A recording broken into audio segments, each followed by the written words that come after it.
Okay, my darlings, so we talked about how the mole is kind of like a train station and it can go lots of places.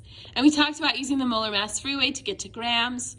We talked about using the interstate of Avogadro's number to get to the particle playground where we have atoms, molecules, and formula units. But there is one thing that is really important that we can do with the mole that is super, super useful.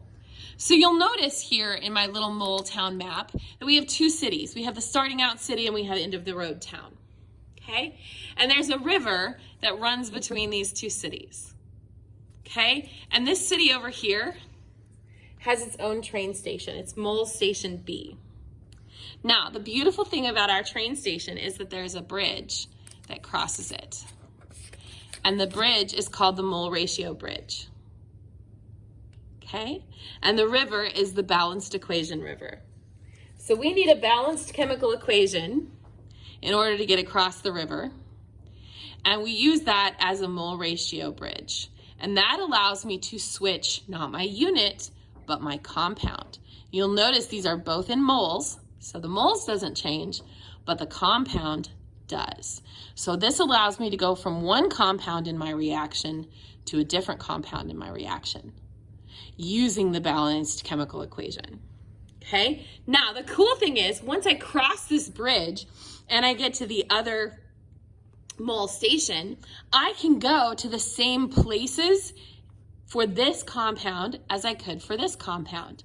So I can take the molar mass freeway and I can get to gram B house. So I can get to grams of the other compound.